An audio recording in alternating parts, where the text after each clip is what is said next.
اعوذ باللہ من الشیطان الرجیم بسم اللہ الرحمن الرحیم اجعلتم سقایة الحاج وعمارة المسجد الحرام كمن آمن بالله واليوم الآخر وجاهد في سبيل الله لا يستغون عند الله والله لا يهدي القوم الظالمين صدق اللہ العظیم۔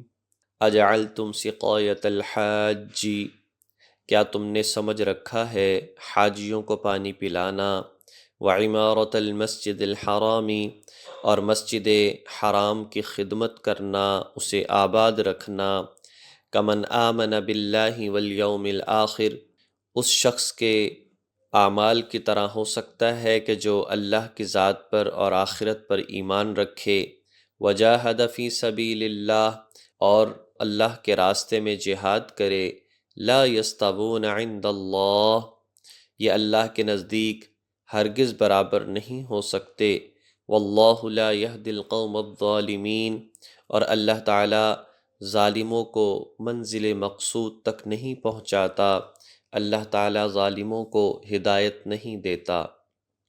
جیسا کہ اس سے قبل آیات کے اندر بھی یہ بات تھی کہ صرف غریبوں کو کھانا کھلانا یا پانی پلانا یا مسجد کی خدمت کرنا اور اللہ تعالیٰ کی ذات پر آخرت پر ایمان اور یقین نہ رکھنا، یا جیسا ایمان رکھنے کا حق ہے ایسا ایمان نہ رکھنا، شرک کے اندر مبتلا رہنا، کسی بھی قدر یہ اس شخص کے اعمال کے برابر نہیں ہو سکتے کہ جو شخص کامل اللہ کی ذات پر ایمان رکھے، آخرت پر ایمان رکھے اور جہاد کرے۔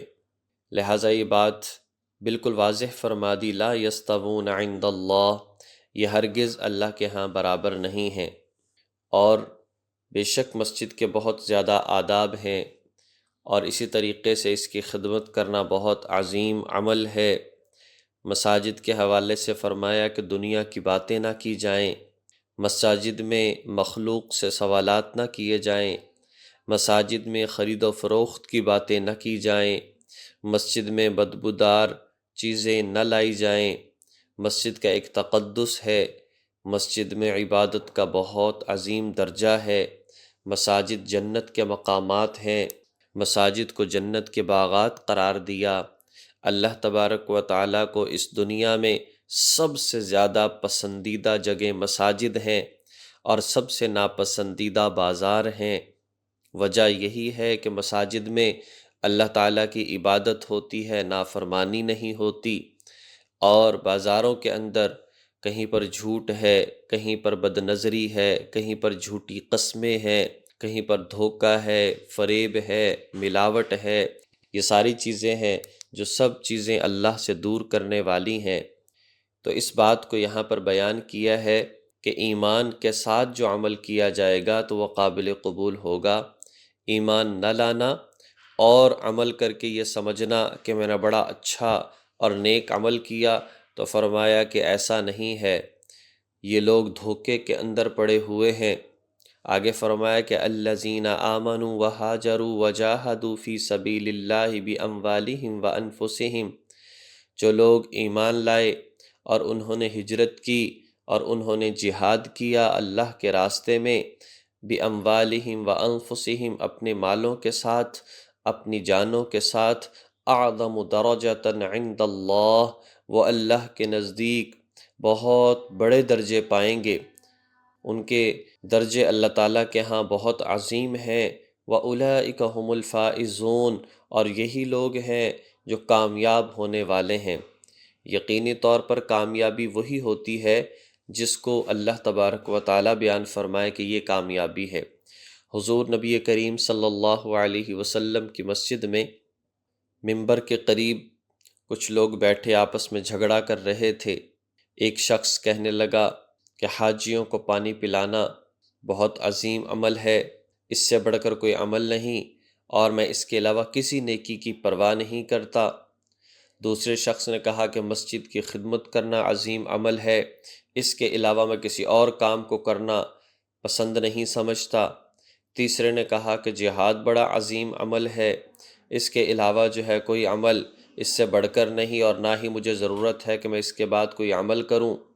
اور یقیناً اس وقت میں دیکھا جائے تو بہت بڑا کام تھا پانی پلانا، پانی کی قلت تھی، اور مسجد حرام کی طرف آنے والے 16 راستے تھے، اور عباس نبی پاک صلی اللہ علیہ وسلم کے چچا جو بعد میں مسلمان ہوئے، یہ ان 16 راستوں پر سبیلیں لگوایا کرتے تھے۔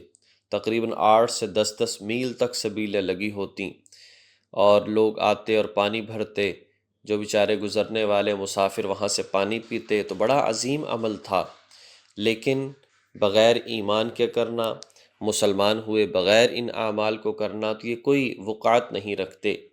تو یہ بحث چل رہی تھی، تو اس وقت میں حضرت عمر رضی اللہ تعالیٰ عنہ نے فرمایا کہ تم کیا کر رہے ہو؟ حضور کے منبر کے پاس بیٹھ کر آوازیں بلند کر رہے ہو، خاموش ہو جاؤ۔ اس کے بعد حضور علیہ الصلاۃ والسلام سے سوال کیا کہ لوگ ایسے بحث و مباحثہ کر رہے تھے تو کیا عمل قابل قبول ہے؟ تو اس وقت جو ہے یہ آیات بھی نازل ہوئیں، اور فرما دیا گیا کہ نہیں، وہ لوگ جو کہ ایمان لائیں، پہلے ہجرت کریں، جہاد کریں، یہ لوگ جو ہیں ان کے درجات باقی تمام عبادت کرنے والے اور نیک اعمال کرنے والوں سے بڑھ کر ہیں۔ جہاد کا بڑا درجہ ہے۔ باقی یہ ہے کہ بے شک مسجد کی خدمت کرنا فرض کفایہ ہے، اسی طریقے سے جو ہے مسجدوں کو آباد رکھنا، اور اسی طرح سے جو ہے حجاج یا غریبوں کا خیال کرنا، یہ بھی فرض کفایہ ہے۔ تو اس لیے یہ چیزیں بہت معنی رکھتی ہیں، لیکن ایمان کے بعد۔